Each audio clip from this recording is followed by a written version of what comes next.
Thanks, Scott.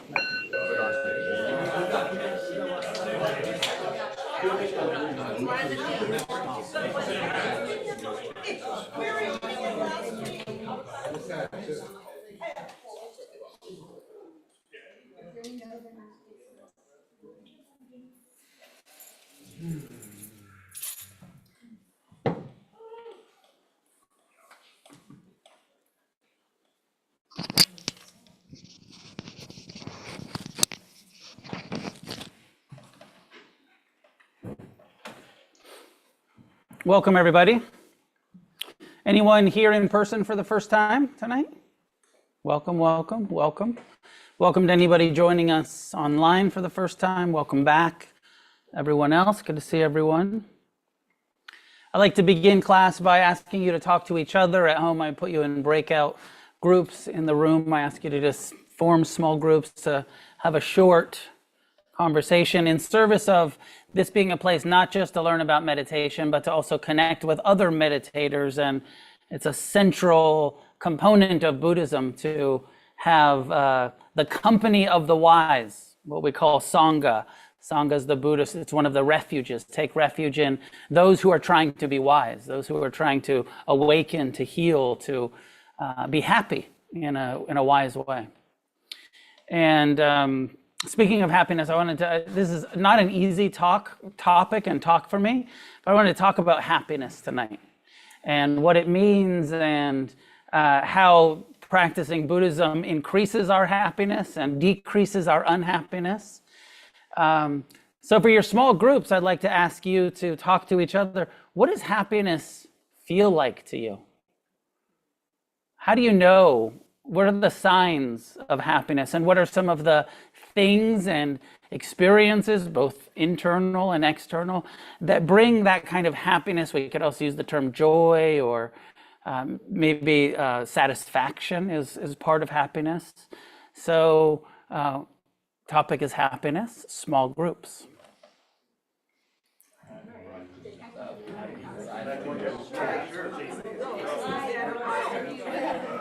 Breakout rooms coming in hot. Join one.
About 2 more minutes. Make sure everybody gets a chance to talk.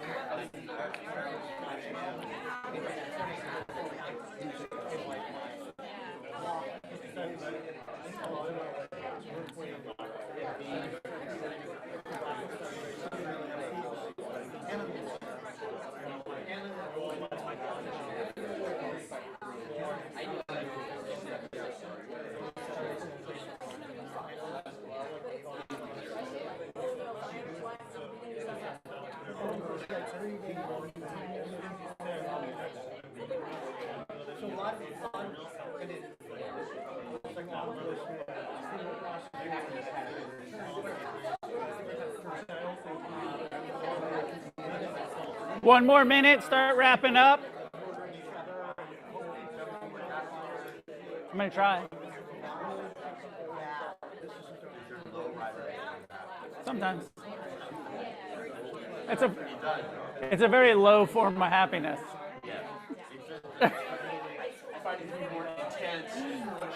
Yeah, it's a very low form, but it's a form.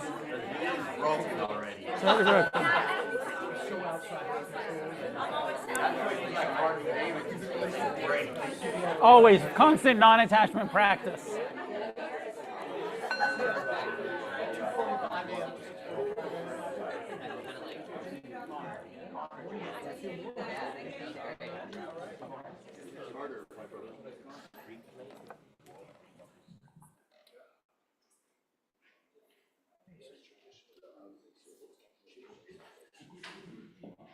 Will you pull that out?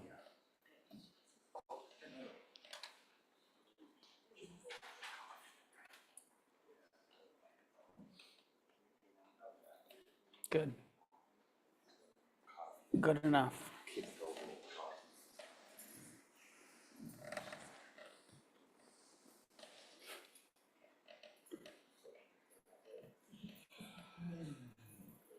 So I'll say a few things. Often we jump into a meditation after the small groups, but I'll say a few things to set up the meditation practice. And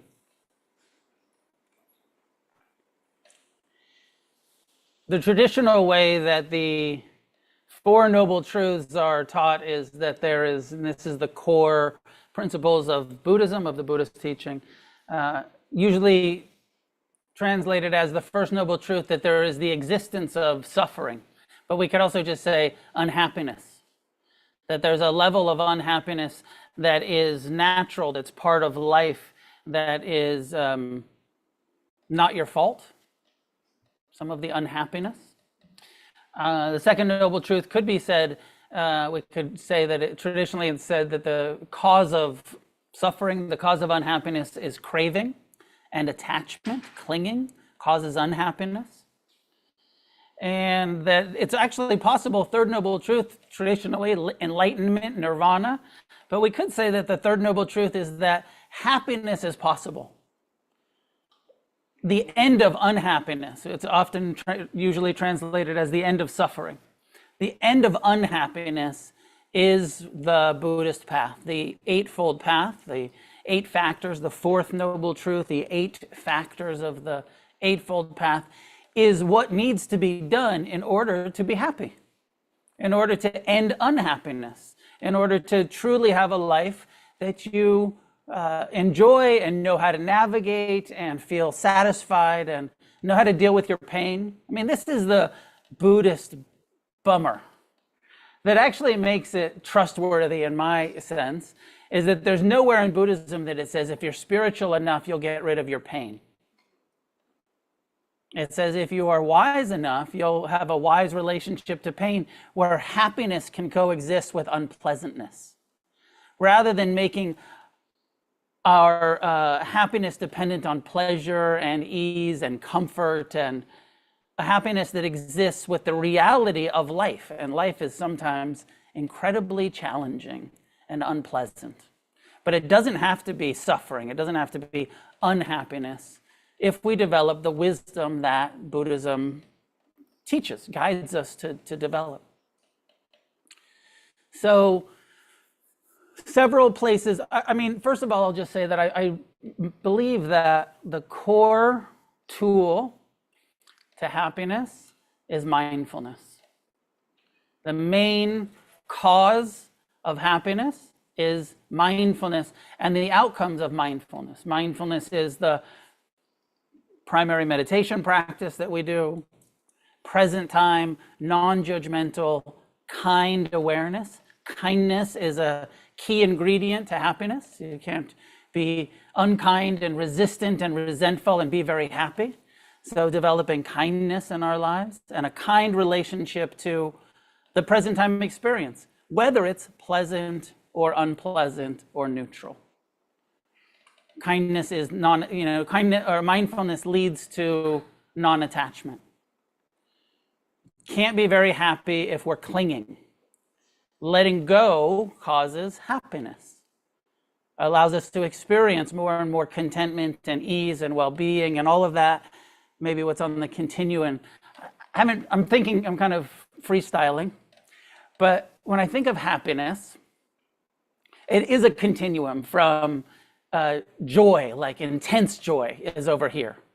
And like, really, really enjoyable, blissful, ecstatic, if you like that shit, happiness, the intense kinds of happiness.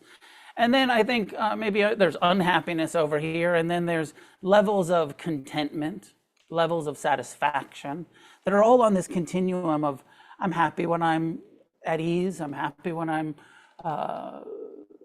content with what is, when I'm accepting. I'm happy sometimes even when there's unpleasantness, but I'm not taking it personal.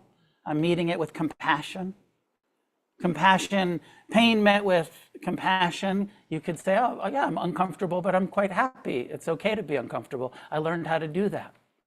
I'm having uncomfortable emotions or uncomfortable sensations or uncomfortable repetitive thought patterns. But because mindfulness changes our relationship to the mind and the body and pleasure and pain, mindfulness creates the conditions to be happy. Without mindfulness, we tend to be in a habitual, reactive relationship to pleasure and pain. Without mindfulness, we tend to be self-centered creatures, to take everything personal, to believe our thoughts, to believe our views and our opinions and our self-centered fears. With mindfulness, we start to have a little bit of distance and a little bit of like, oh, my mind's quite afraid, but that's okay. That's not who I know that I'm not my mind. I can be happy in the midst of anxiousness or in the midst of sadness or grief, sorrow, knowing that those are natural emotions that come through this human process that we call me. Mindfulness, deeply practiced, leads to the end of unhappiness because of the compassion that it develops for pain and because of the non-clinging, the non-attachment that mindfulness leads to for pleasure. Because probably the general sense of unawakened people is that I'm happy when life is pleasant. Pleasure makes me happy. I like stuff. I like things. I like things that smell good, taste good, look good, feel good. Pleasure as the source of, well, what an unreliable source of happiness. Because mindfulness wakes us up pretty early on to impermanence. And so if we're hanging our hat, taking pleasure as the source of happiness, even though we know it never lasts, so then happiness never lasts. And this is where the Buddha came along and said, how about a source of happiness that's not just pleasure-based? And even in meditation, it's one of the reasons why, I think it's one of the reasons why the Buddha rejected concentration-based bliss meditations. Or like, you know, you could go places where they like teach you how to hyperventilate and get super high. And they call it meditation, or they'll tell you to lay down and they'll ring a bunch of bells and get you a bunch, you know, the sound bath, and it'll get you super high and it's very pleasant. But it's not sustainable. It's not reliable. You can't walk around with a, you know, mobile sound bath in your life. You can't walk around hyperventilating all of the time. Breathe in through your nose and out through your mouth and count to seven, like not reliable. The reliable refuge of mindfulness is because we can do it all of the time. It takes no bells. It takes no special breathing pattern. It just takes present time kind awareness that helps us see more and more clearly. So mindfulness, I believe, is the cause of happiness. And it's not the kind of pleasure, but the wisdom. Wisdom leads to a sense of happiness in our lives. One of the heart practices of the Buddha is appreciative joy, where he says, you know, not only can we learn to, through mindfulness and non-attachment and compassion, to be happy in ourselves and to enjoy pleasure with non-attached appreciation, and to meet pain with non-identified compassion, non-aversion. He says also there's this opportunity, and it's empathy. You know, when you think about empathy, often we think about empathy as caring about someone else's pain, and sort of compassion and empathy being connected, of like, well, you're grieving and I care about you, or you're hurting and I care about you and I empathize with your pain. But the Buddha, through this curveball, he said, also remember to empathize with other people's happiness. Don't settle for just your happiness, but every time someone else around you or that you know of or is happy, you have the opportunity to kind of get a hit of it, to empathize with it, to feel it with them, to celebrate, to congratulate, to experience what was called appreciative joy.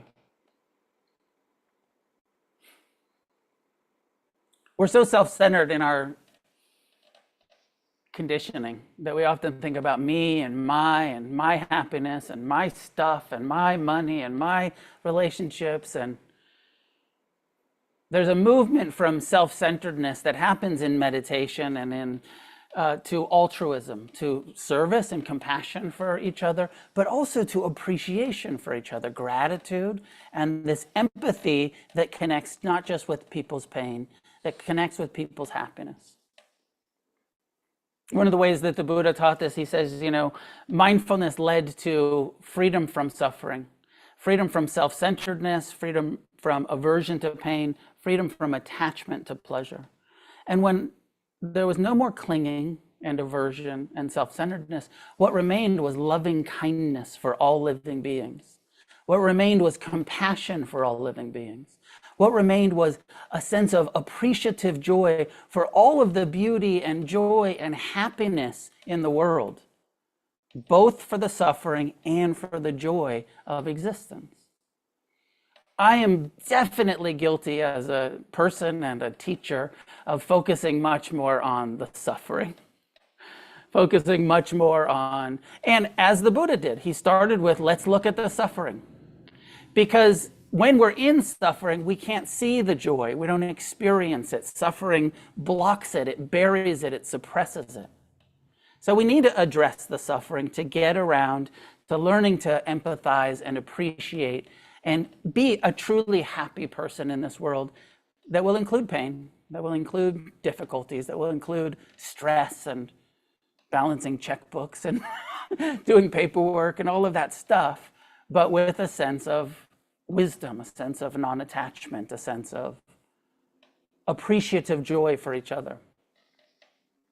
One of the reasons I wanted to throw that in there is because I thought that for the meditation, it's fun. I don't do this in class that often, more on retreat sometimes I do it.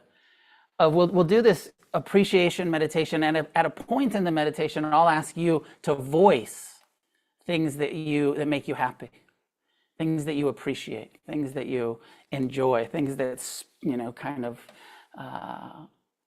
spark happiness in your heart and mind. And as a setup for that, I will say, I know sometimes we get real spiritual around here and we're like, well, it can't be, I know material things aren't the source of happiness, so I better not say that. But the truth is, I like stuff, but I'm not allowed to admit it. We're trying to practice non-attachment, so I don't want to say, well, I'm fucking really attached to tacos. There's a list in the Buddha's teachings, and this is not an exhaustive list, but it's an interesting one, where he says there's 4 types of happiness that we experience. And he said the first type is sense pleasures. Even though attachment to sense pleasures causes us so much suffering, craving for sense pleasures, attachment, addiction causes us so much suffering. The truth is, when something smells good, tastes good, feels good, pleasant emotions, pleasant music, pleasant, smells and tastes, really is a sense, it's like that temporarily makes me happy. Dennis was joking with me during the small group, and he said, well, what about your lowriders? Your lowrider make you happy? And I said, yeah, but it's a very low form of happiness. Very low. Dad joke. I feel like, because the second one on that list is material things, sense of happiness. He said, sense pleasures and material things, you get a low sense, a kind of base sense of happiness from stuff. It doesn't really work. I'm always saying and preaching and believing and trying to practice in my own life that the stuff never is going to actually lead to any kind of long-term happiness. But it's fun when you're on the motorcycle or in the lowrider, or get the new shoes or whatever material thing that you like. You get that new sweatshirt you needed. So you have 37 black sweatshirts.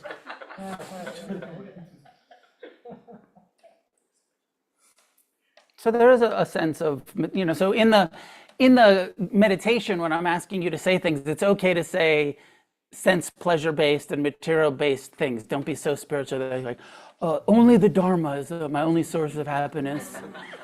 Just grateful for my meditation cushion. That's it, nothing else.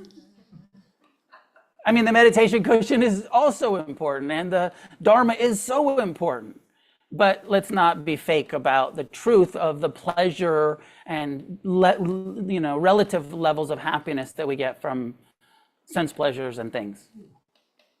The other 2 levels of happiness are the happiness of debtlessness and the happiness of blamelessness, and considered much higher. To live a life of integrity, of blamelessness, of blameless in the eyes of the wise. Living a life where you don't need to make amends to anybody because you're not intentionally causing harm to anybody. You're not you're living by the precepts, blameless because you're not killing and lying and stealing and cheating, living a life of integrity, of non-harming out of our intentions. And debtlessness is financial. You never had that? You ever pay off your debts? Actually feels great. Most Americans, no mortgages and credit cards and student loans. But if you ever get to that place where you're like, I don't know anybody, anything, it feels really good. When you kind of I paid off the mortgage, I paid off the car loan, I paid off the student loans. So part of it is financial, but I think it's also emotional debt. When you owe amends, when you've caused harm and you haven't made amends for it. Or when somebody's been very kind to you and you haven't sufficiently expressed gratitude. So really, there's like a debt of gratitude. There's a debt of amends. Debtlessness is like a clean slate. Like I've said everything that I need to say. I've expressed it. They know. And even if people have died and we didn't get to tell them, that we've done that in our heart. We've forgiven, we've asked for forgiveness. We've expressed appreciation, we've asked for forgiveness, all of that. Debtlessness, blamelessness, material things, sense pleasures. Not an exhaustive list, there's probably more. And we'll explore that together. But first, let's meditate. So find a way to sit that's upright, that's relaxed. Sit a way that makes you feel happy. The Zen master, Thich Nhat Hanh, used to suggest meditate with a half smile on your face. Put your body in the posture of, because when you're happy, you smile. And you don't have to totally fake it, but rather than having that sort of dour meditation, I'm fucking meditating so hard, just try to relax a little bit and maybe a little half smile if it's not too cheesy.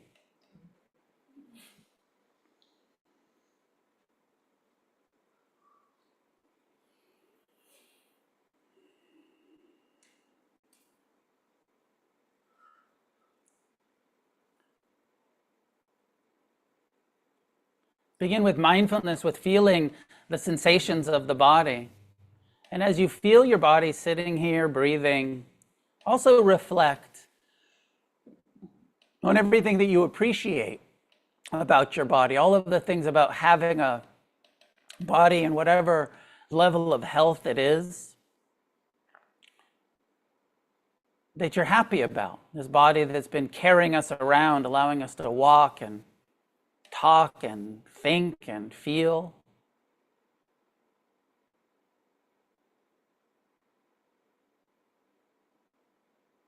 Even if your body's not so healthy right now, maybe there was a time where you got to do more activities and be in the ocean in this body and hiking and whatever kind of activities you've enjoyed about being able to do with this body. Feeling it, mindfulness, and appreciating it, even if it's aging or injured or sick.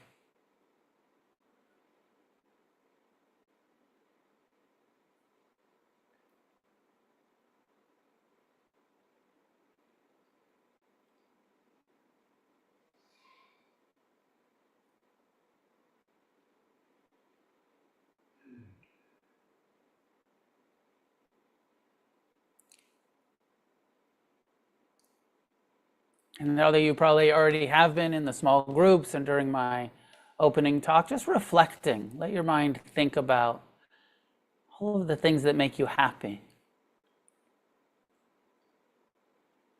that create the conditions for happiness. The meditation practice that helps alleviate the unhappiness. The friends, the wise friendships. Communication, connection.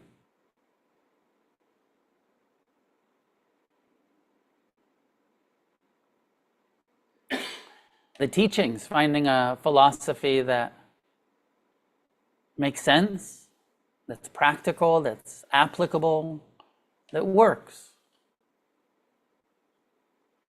So happy to have found the Dharma.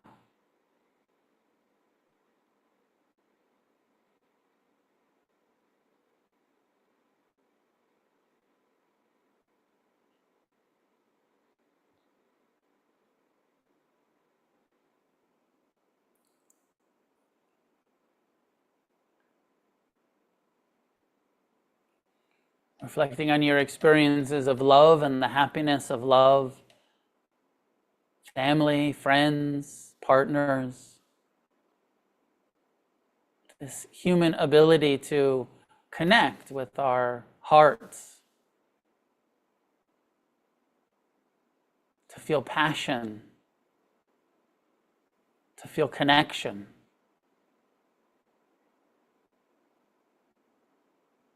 To give and to receive love.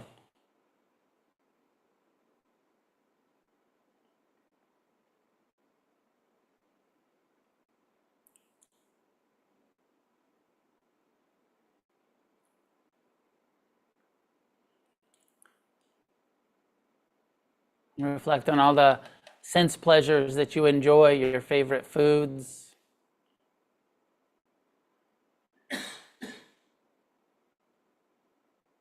Your favorite music.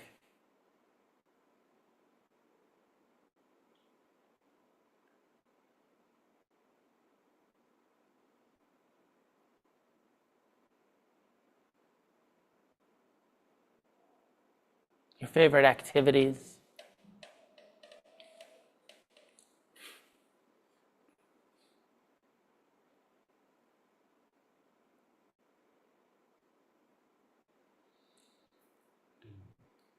Gratitude as part of happiness. Thankfulness, appreciation.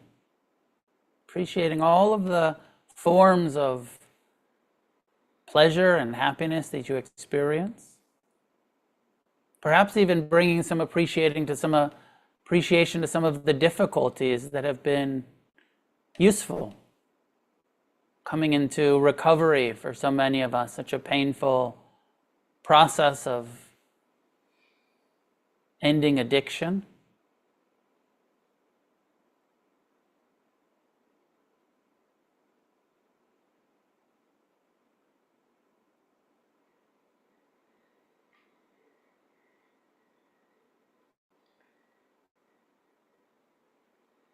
Thinking of the material things, your favorite things.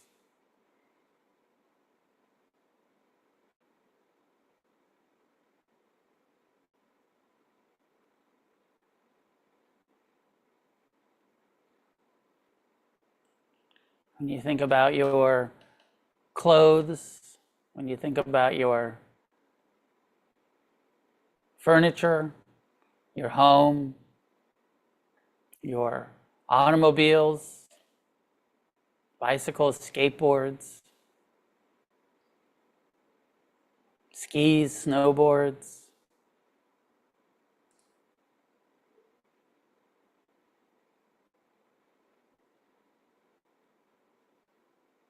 Your bitchin' jet ski from the 80s.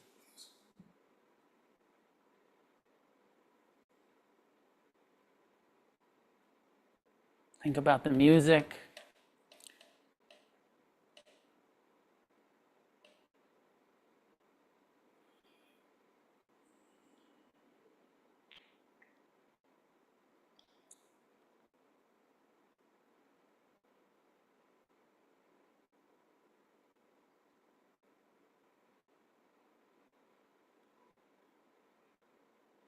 Think about the work that you've done so far in healing and recovering and awakening. The meditative wisdom that you've been developing, the amends that you've made, the appreciation, gratitude that you've expressed.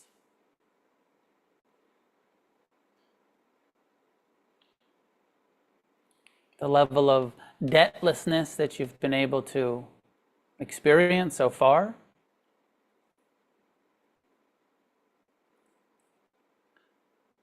Think of the blamelessness, the times where you're honest, you're in integrity, you show up and do the hard thing, tell the truth.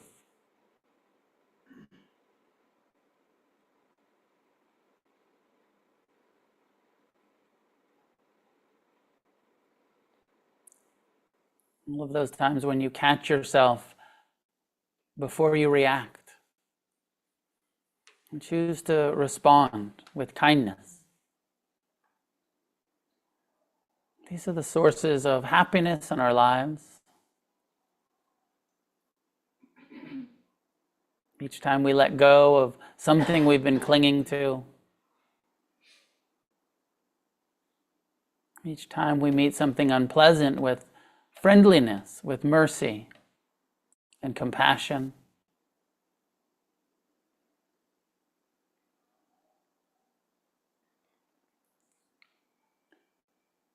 And extending this to each other, not just our own happiness, but the people that you talk to in the small groups, people gathered here to meditate, to discuss the Dharma.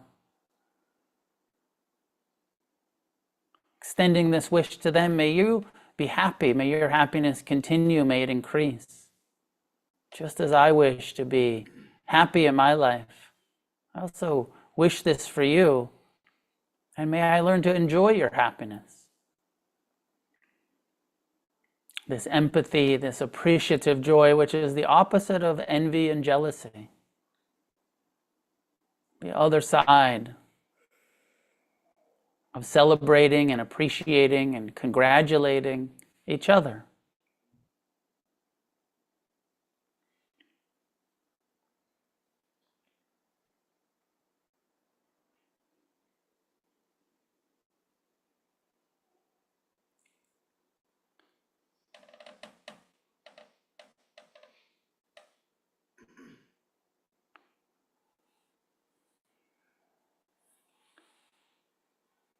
Send it to everyone gathered here. There's about 60, 70 people meditating together right now, both in person and online.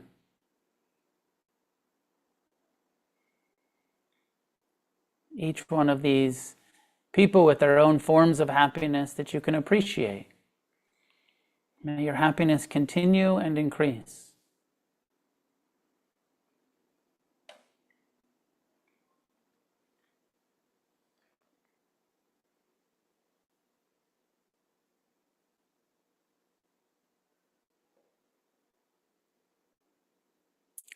And before we do the interactive part, just reflect for a moment that there are 70 people appreciating you right now. Breathe that into your heart. 70 people meditating, including you, in their appreciation, wishing for your happiness.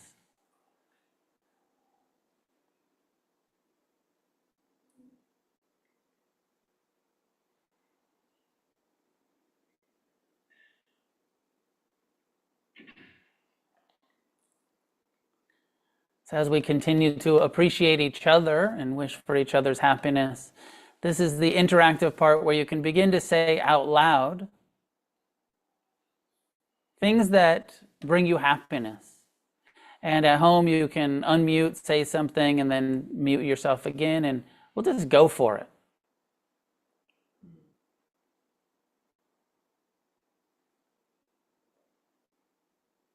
Willow. Mickey.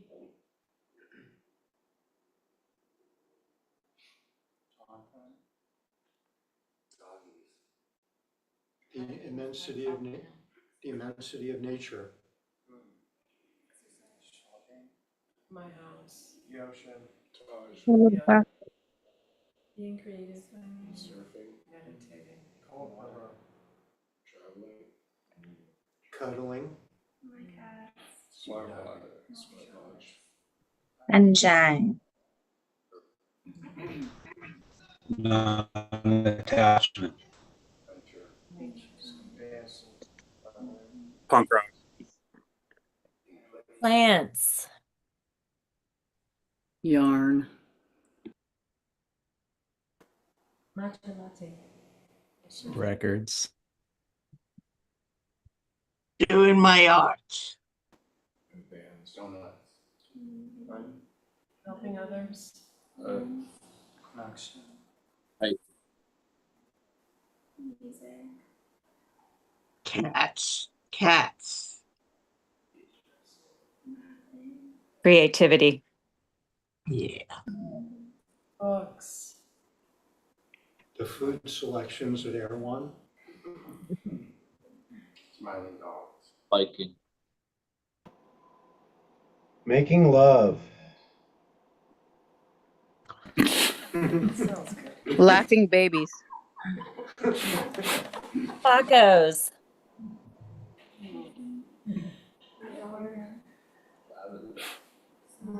I shall.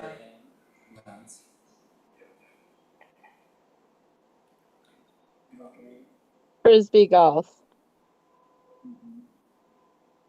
The nap.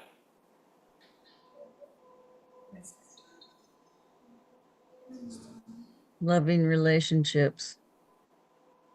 The food I eat.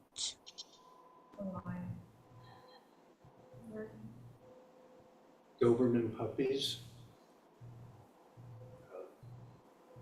My son. B-52s. Minor threat. Learning new things. Beautiful. Flash. Animal videos.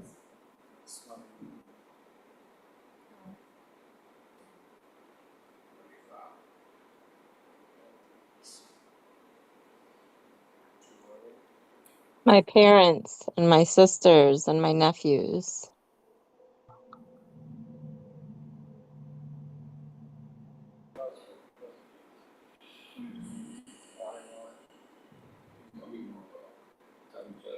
Sunsets.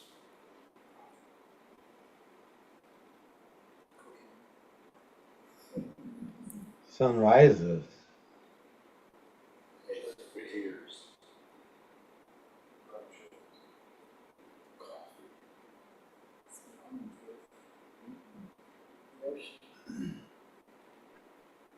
My cat bathing.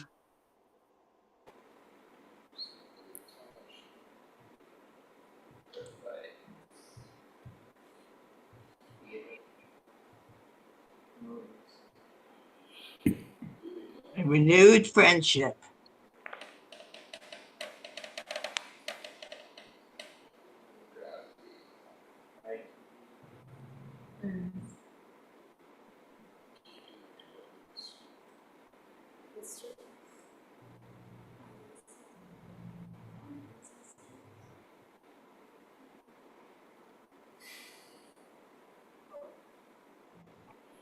Yoga.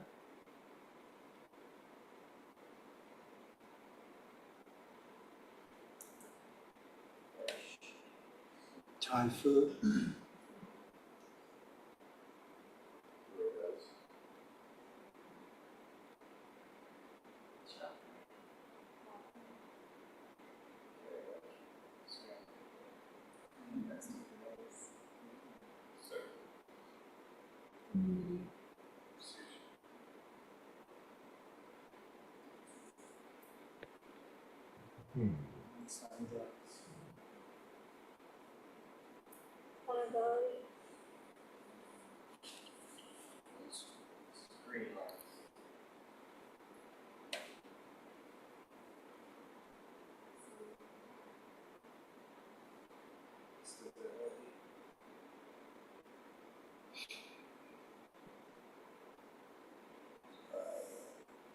Getting tumbled by a powerful wave, breakfast burritos, losing myself in the company of other people. Ozzy's Pizza.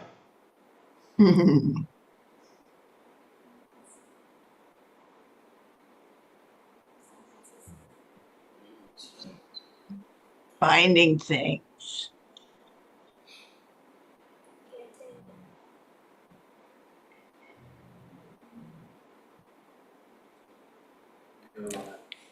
Continuing to reflect, continuing to extend your empathy to each other, extending this appreciative joy, empathetic appreciation towards the happiness that exists in our lives, outward in widening circles to include your friends and family that aren't with us right now, parents and children,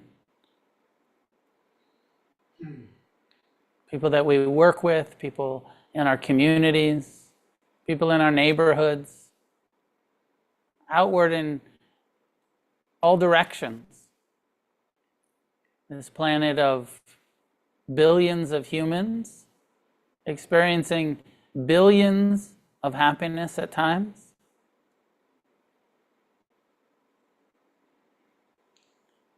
Beyond the human realm to the animals, all sentient beings.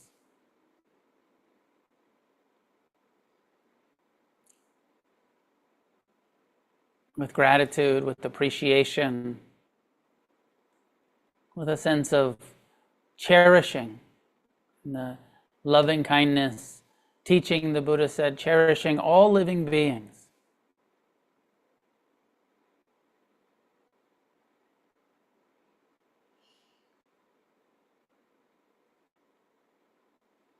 Opening our heart, our mind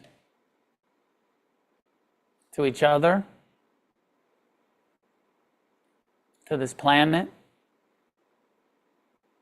with compassion for the confusion, suffering, and ignorance that exists, and appreciation for all of the joy, happiness, beauty that also exists.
So this focus on the practices, the tools, the perspectives that bring personal happiness into our lives, but also this opening of getting out of the self-centered, what makes me happy, and learning to appreciate what makes other people happy. And there is something, I don't know what it is in our wiring that creates jealousy when other people are happy and you are successful, and you kind of, instead of feeling happy for them, you feel threatened by other people's happiness. Seems like it's a universal human trait. Some part of our instinctual drives is jealousy and envy. It's sort of on every list of why life is difficult for people. And in order to get free from that, this intentional focus on appreciating and celebrating, empathizing, and to really start thinking about empathy beyond compassion, beyond just, I care about your pain, and to actually practice, I care about your happiness. I enjoy your happiness. I take pleasure in your happiness. It's almost like I get a hit from it, is the way that I sense this teaching. That the Buddha said, when I was free from self-centeredness, I just was able to enjoy everybody else's happiness too, which coexists with compassion. And usually we're talking about caring about the suffering because it's so blatant. And the happiness maybe isn't always so blatant, so obvious. We have a negativity bias that's built into us. We see what's wrong rather than what's right. So much of what is cause of happiness, I think, is trying to be positive and optimistic and focusing on what's not wrong. And it's part of what we learn in mindfulness. You can shift your awareness around. And the awareness wants to go to what's unpleasant, but you can actually direct your attention, your awareness, to what is pleasant. You don't have to always obey that negativity bias, that focus on what's wrong in my life or what's wrong in the world. And we can just shift it and be like, well, yes, we don't want to ignore it. You don't want to take this to the extreme where you become an idiot. A denial, delusion idiot and think like, oh, everything's beautiful. There's lots of suffering, and compassion is most of our conversation. So necessary to not be in denial of the suffering. But since we are focusing on that primarily, let's not forget to focus on the happiness, the joy, what is right, what is beautiful, what is pleasant, what is sources of happiness in our lives.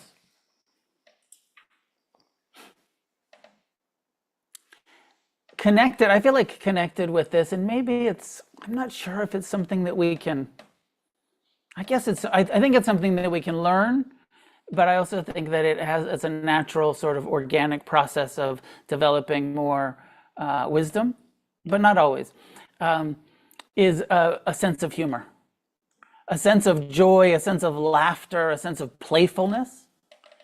I'm aware of, there was one Zen meditation teacher who realized, there's something about practicing Buddhism that can be so serious.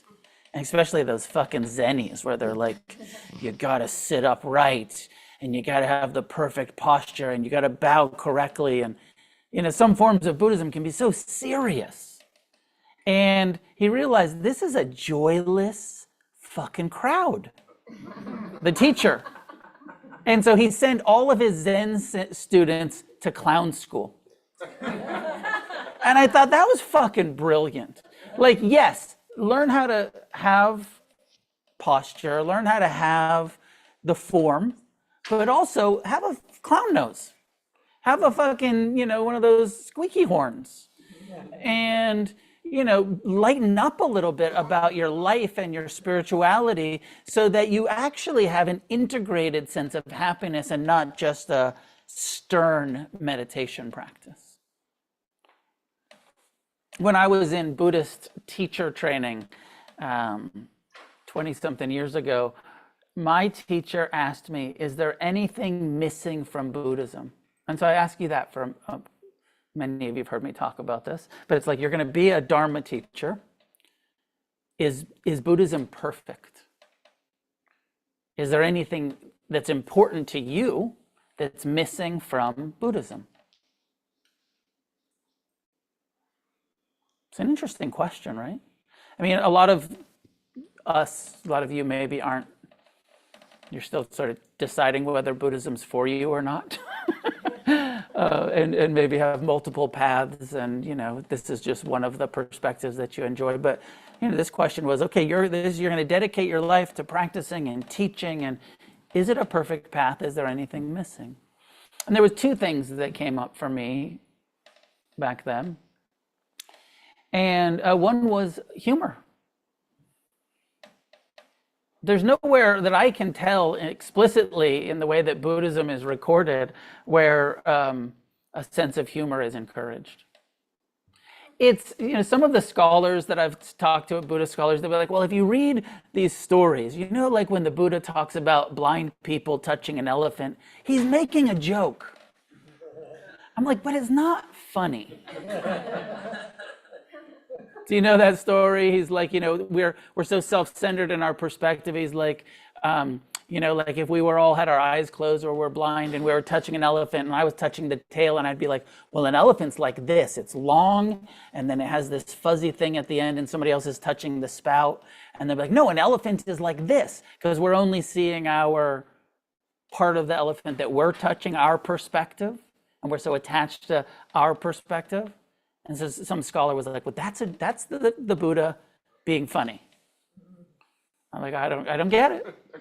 I like the analogy of self-centeredness, but it's just not a fart joke. And I don't think the Buddha told any fart jokes. And I think fart jokes are hilarious, personally. Or whatever kind of humor that you have, playfulness is part of expressing happiness, experiencing happiness, laughter, humor, playfulness.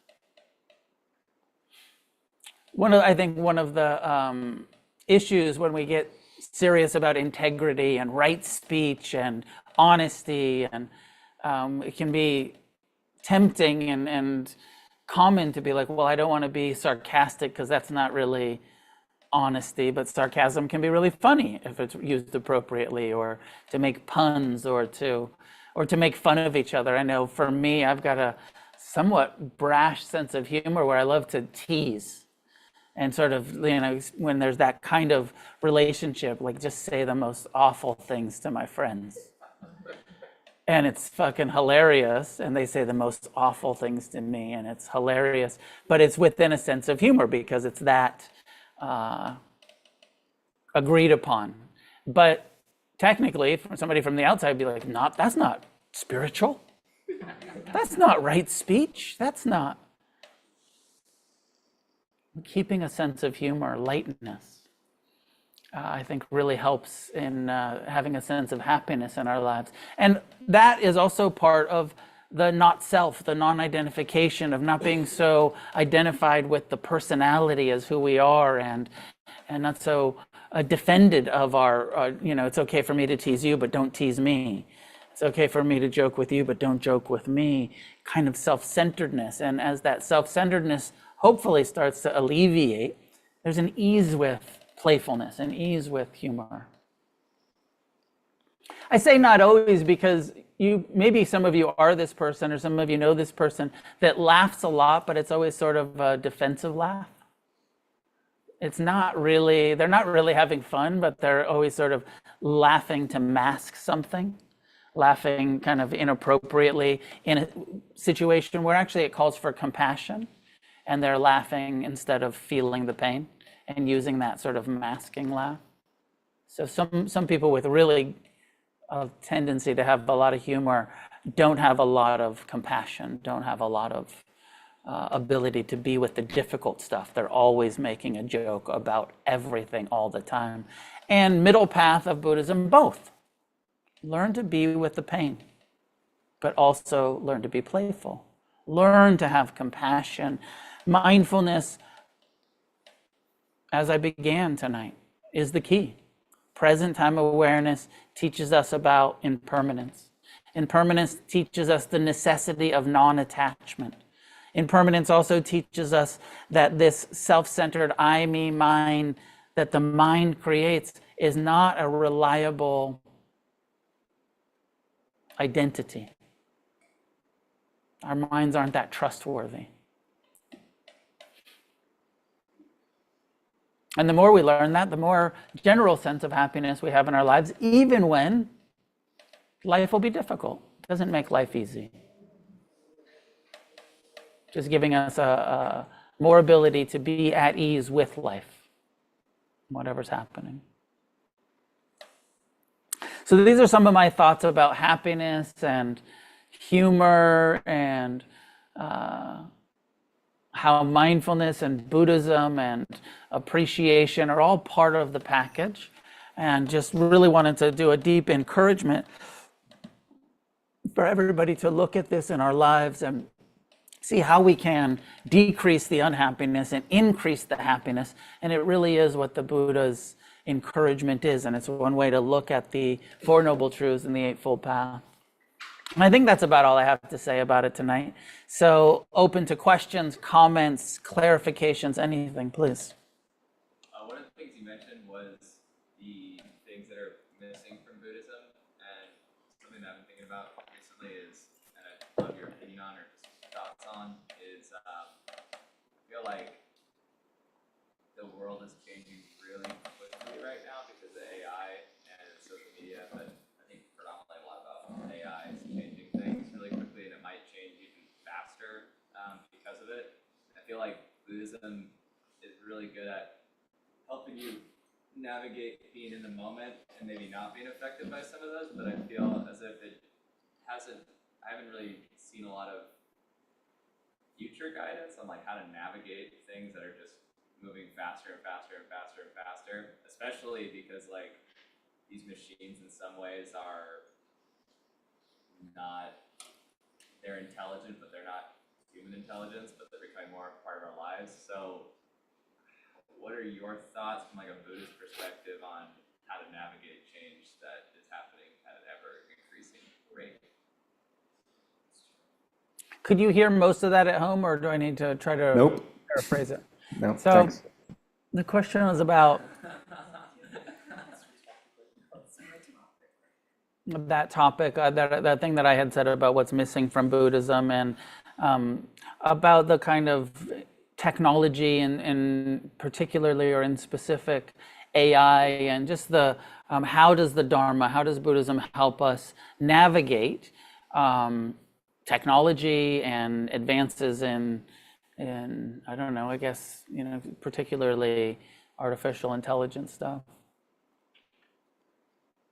I don't feel like I have a clear answer, but I feel like mostly what I want to say is, and this is kind of the answer to most things, is that mindfulness, present time awareness, that leads to wisdom and a wise relationship to our own mind and our own body and how we communicate and how we relate to things.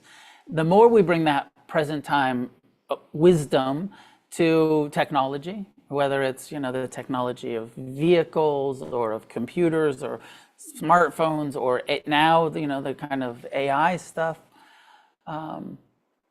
non-attachment, compassion, and non-identification are always going to be the solution from a Buddhist perspective. Not being too identified with the mind as who we are, not being too attached to things being the way we want them to be or that they used to be. And every generation goes through some form of struggle with the new technology, whether it was like the radio or the automobile or the television or the beepers and cell phones, and now it's computers, and AI is the new kind of like, fuck, how are we gonna, it used to be televisions are gonna destroy the youth, and now it's AI. And you probably know a lot more about it than I do, and but I do feel like the core is going to come back to wisdom is going to help us navigate whatever it is. And the more we develop wisdom of impermanence, wisdom of non-attachment, wisdom of compassion, the more we're going to be able to be like, this is a tool. This computer is a tool that allows us to talk across the whatever. Now there's this, brain in it where it can actually help me with my homework or my work or my whatever it is, editing,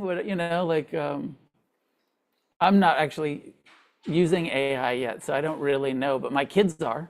They know all about it. And I feel like it's more and more often, we used to have Siri, and I guess Siri is a form of AI, right? Or Siri was just like a web search thing, or but now it's like an actual AI, and it'll like tell you more than just what websites you can look at for the information. It filters it for you or something. I don't utilize it much, so I'm not that familiar. But I would hope that wisdom will help us relate to it with less fear. I know there's a lot of fear in our refuge recovery. When we have a lot of online meetings, and there was a lot of fear about like, hey, there's these AI bots trying to come into the meeting and transcribe things, and and there's a lot of fear about it. And maybe some of it is justified for, but my sense is like, well, let's see.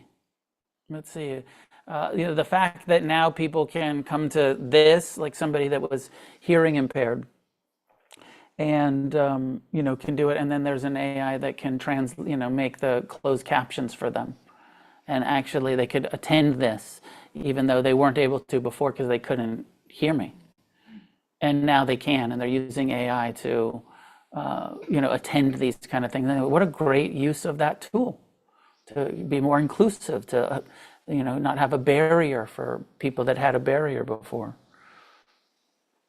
Like everything, like the computers, right? Really good uses of them. And then, mostly people just are looking at porn instead of all of the great uses of them, right? But both and is how are we using the tool? please, Eric. I feel a sense of like when you were talking about how there's no humor in Buddhism, right? And but then you also mentioned that you know, through mindfulness you'll get to a point, you know, in non-attachment, that you'll get to a point where you're also celebrating people. You know, you're celebrating their wins and their victories and stuff like that. So my sense is that becoming a more humorous person is almost built into the practice, because after you release and let go, you know what I'm saying, and you're celebrating other people's wins, it can't help but to bring joy to you. Because I know all the teachers that have been practicing a long time, they're hilarious, man, you know what I mean? Like, even when we were in Thailand and stuff on retreat, and then even in India, like they're just funny, just the way they carry themselves, you know? It's almost like they have so much peace within, you know what I'm saying? And that they're not even trying to be that way. Yeah. It feels like it's just built into the system itself, you know?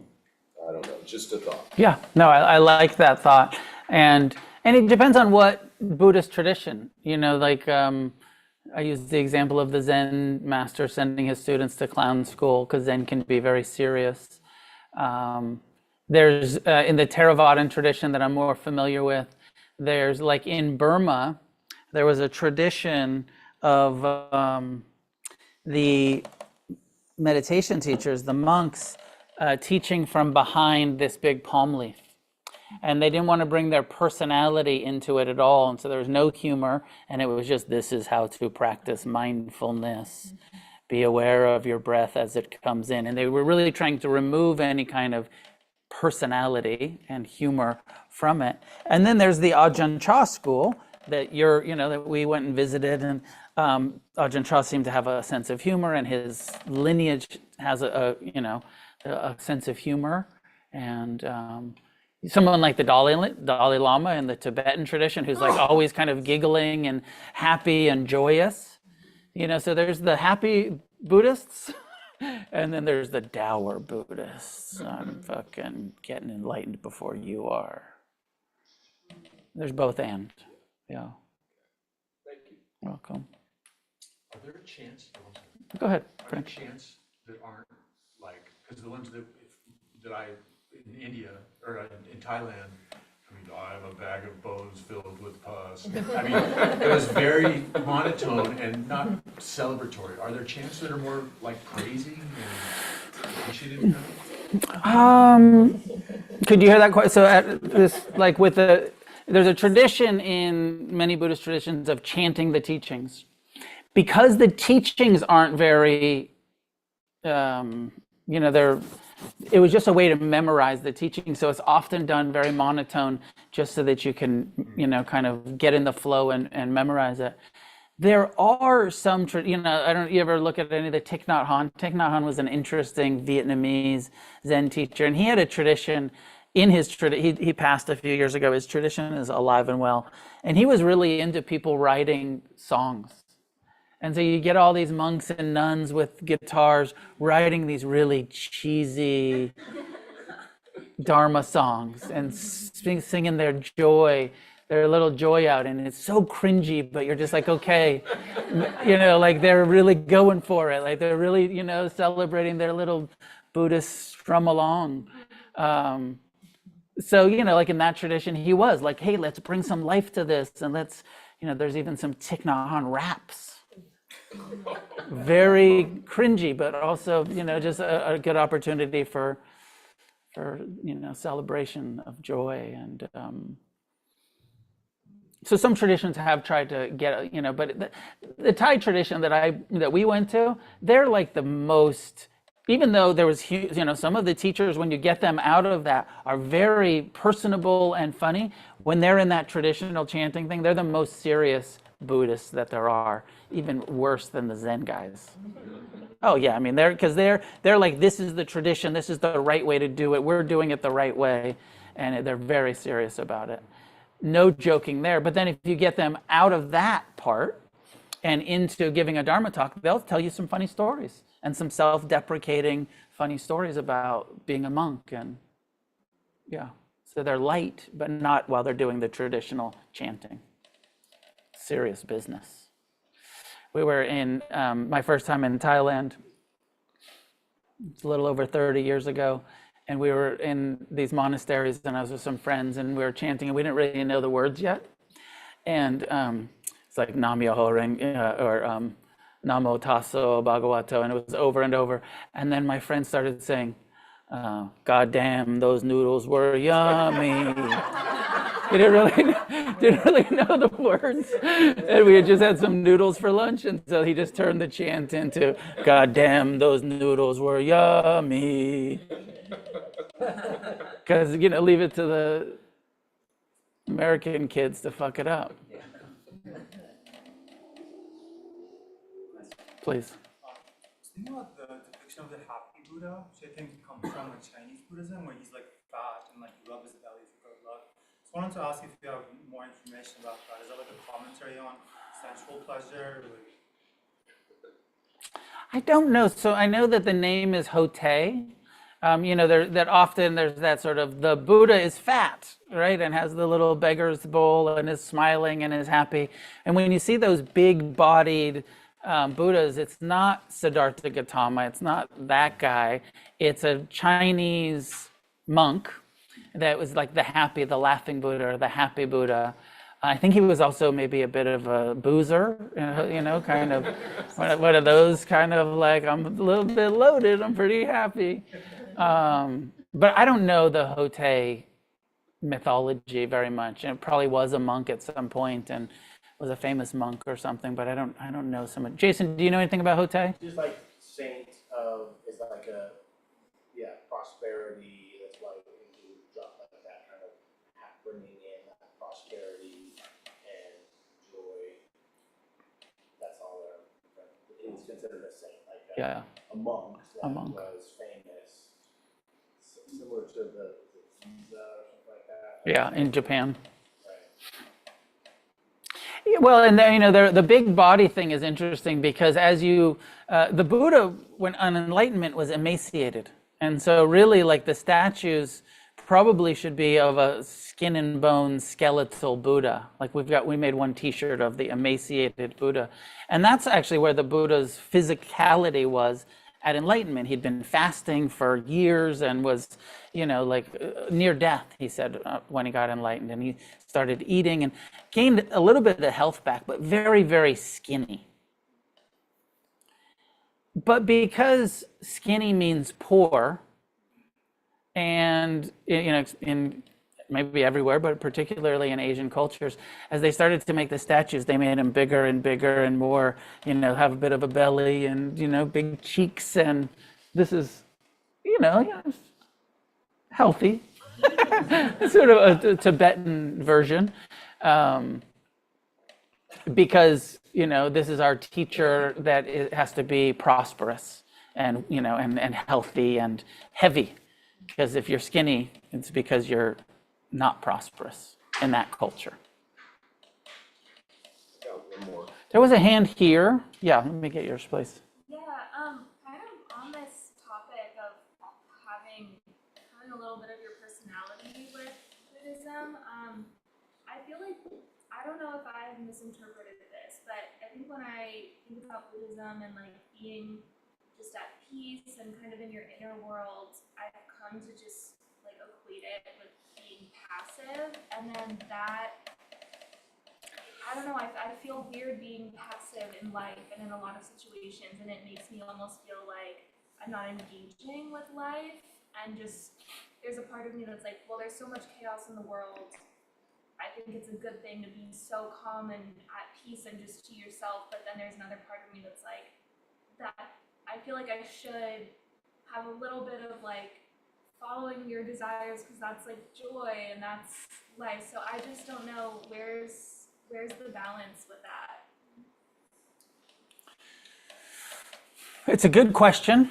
I don't know that I have the total answer. If you couldn't hear it at home, the question was about like, you know, as we, this idea of wisdom being kind of passive and non-reactive, and maybe even in traditional way to talk about it sometimes is to become dispassionate as we become non-attached. And so the question that I sit with in that is like, where's the balance between dispassionate non-attachment, and compassionate engagement, including some empathetic joy and humor, and so not so dispassionate that you're like disengaged, but an engaged life that is non-attached, that is compassionate, and that is happy, that is an experience of joy. Now, here's maybe the bad news for most of us, is that no matter how enlightened you get, your personality is not going to change that much. The Buddha even talked about this.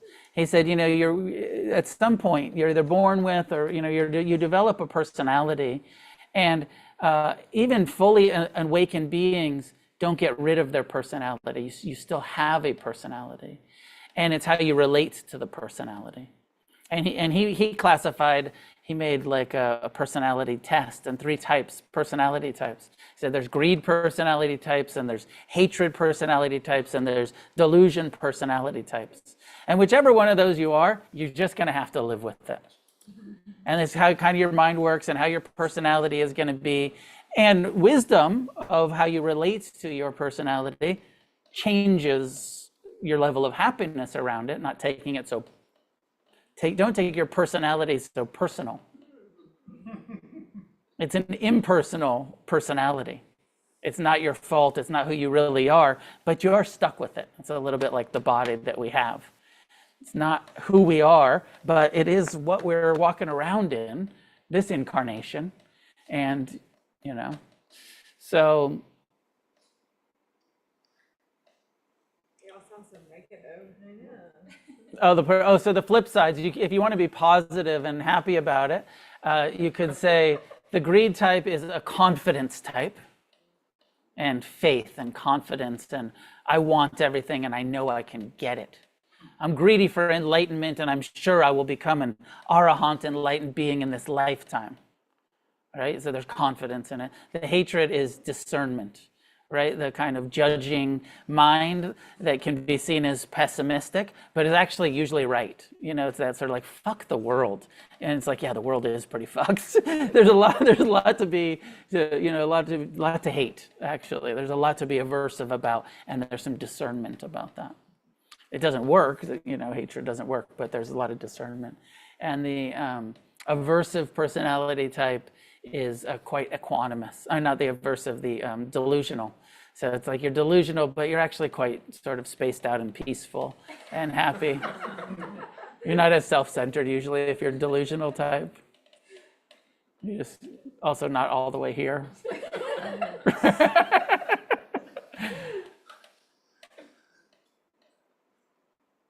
There was another hand somewhere back there, yeah. Meditate and destroy. Yeah. What are we destroying? Everything that's blocking happiness. Destroy that which is in the way of your freedom. And so the classic, it's the same thing as the personality types. It's the same thing. The way that the Buddha talked about enlightenment, it's the end of greed, the end of hatred, the end of delusion. And even the term nirvana is related to the term nirodha, and nirodha means the destruction of that, the end of, the destruction of. So meditation destroys, erodes that greed and hatred and delusion that causes unhappiness in our lives.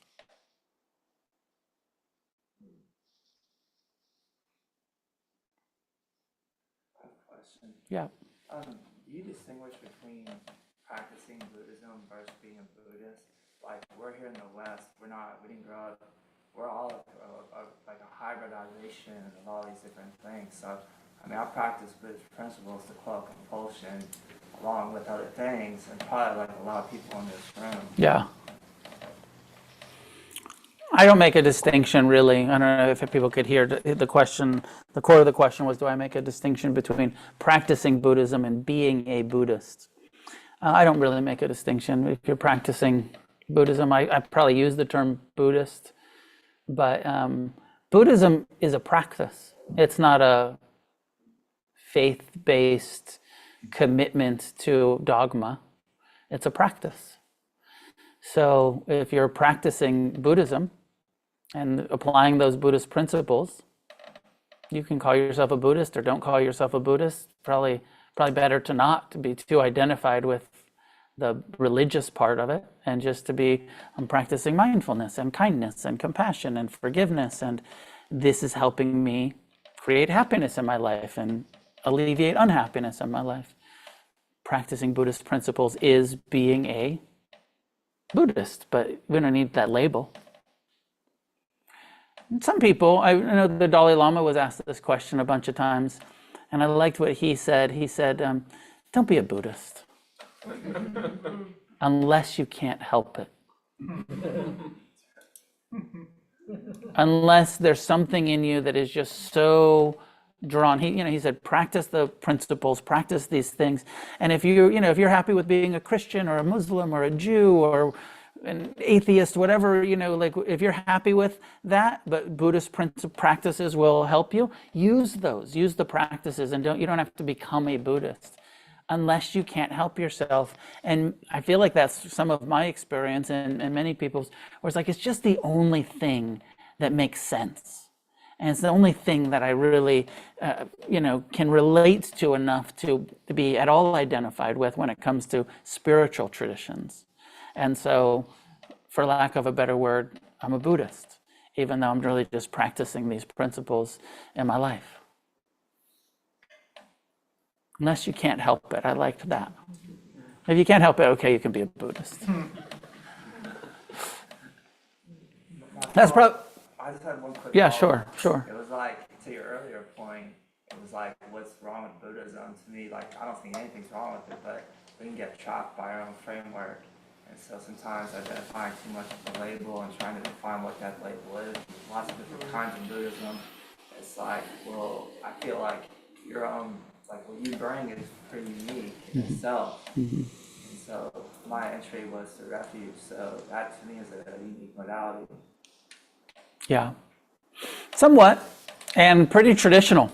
Pretty like, even though I bring my personality all over this shit, and I bring some of my own views and opinions, but what I teach is pretty traditional Theravadan, Four Noble Truths, Eightfold Path, early Buddhist teachings.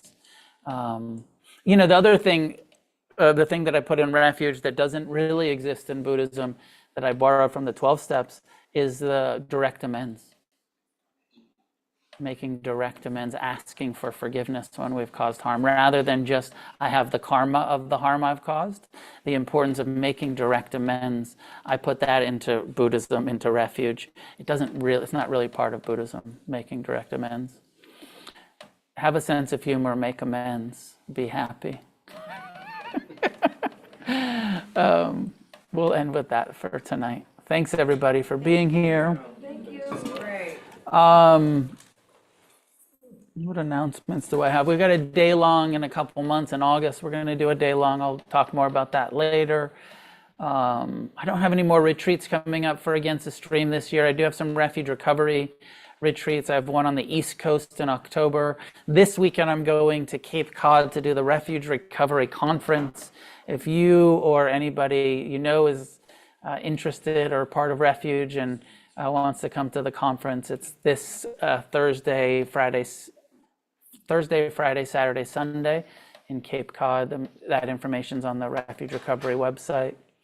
The next big Against the Stream event that I'm doing is in November, where I'm taking a group to Sri Lanka. You're all invited to come to Sri Lanka with us. A bunch of people here in the room and in the Sangha and online are coming with us on that trip. We're going to spend 2 weeks in Sri Lanka. Sri Lanka is the most ancient Buddhist culture, continuous Buddhist culture. Buddhism went to Sri Lanka very early, around the Buddha's lifetime, just after, and has continued in a way where in India, where Buddhism was from, Buddhism basically died in India. And there's still some pilgrimage spots, but it's not really practiced by the people. Like less than 1% of Indians practice Buddhism. But Sri Lanka, just about everybody is practicing Theravada and Buddhist culturally and in the tradition. So it's a very interesting country to be in. And it's a beautiful island with great beaches. And we were talking earlier about when we're going to go scuba diving when we're there. And so it's not just a retreat. It's a Buddhist adventure with the community. And we're going to have some silent retreat time. We're going to have some beach time. We're going to have some elephant sanctuary time and some time to go shopping and, do the kind of tourist thing and see a bunch of cool temples. There's a temple in Sri Lanka where they claim to have one of the Buddha's teeth. It's called the Temple of the Tooth. And they're like, you see that? That was the Buddha's tooth. I'm not sure if it's true, but that's what they believe, and they worship this relic of the Buddha. One of the Buddha's tooth. I don't know. We'd have to ask. We'd have to ask if 2,600 years later, is that possible? Do teeth last for 2,600 years? It's a bone. Yeah, I guess. So. Well, so in Buddhism you burn bodies. But then after you finish burning the bodies, there's little pieces left. And they're like, well, there was a tooth and there was a collarbone and there was a fingernail. So let's worship those things, which is really fucking weird. It's almost as strange as sky burial. Yeah. Okay, so George has an announcement. George has been doing, co-facilitating off the cushion service stuff, and he's got an announcement. A few just really quick announcements. We've had, it's been going on 2 months now. We've had 2 meetings. We're trying to get together a group of people to take action out into the streets, off the cushion, apply it into the real world, be of service, make the world a better place. Yesterday, we did our first food outreach program. We made 100 peanut butter and jelly sandwiches and cookies, and we had some water, and we walked along the boardwalk, and we handed out 100 sandwiches in less than an hour. It was a lot of really hungry people, so that was really awesome thing. We're going to do a sock drive. So there's a box up here, collecting new socks, unused, clean socks. That once we get a good collection, we'll donate to one of the shelters or something.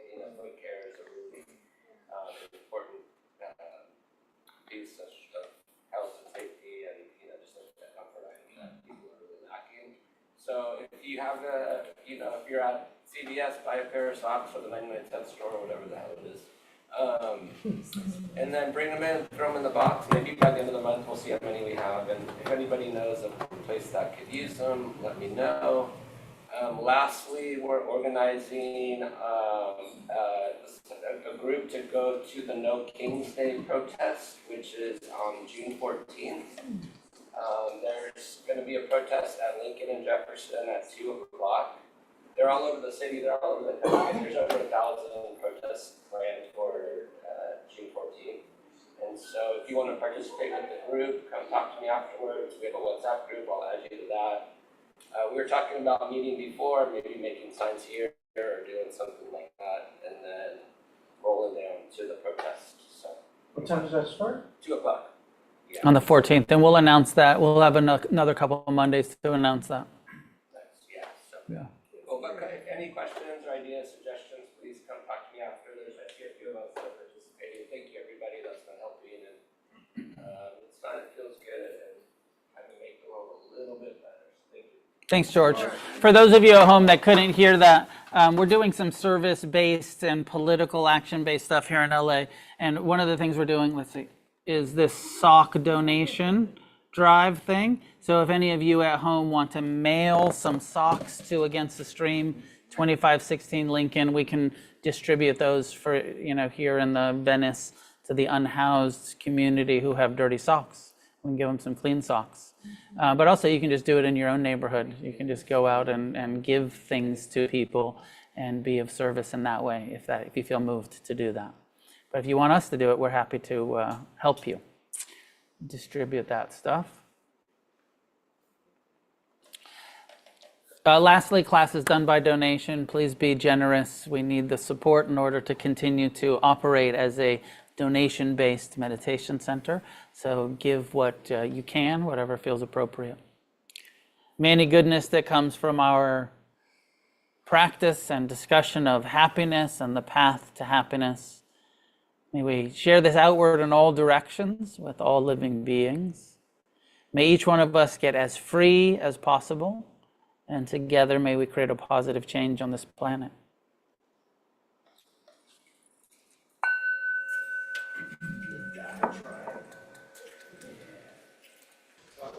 Thanks, Noah. Welcome. Later, bro.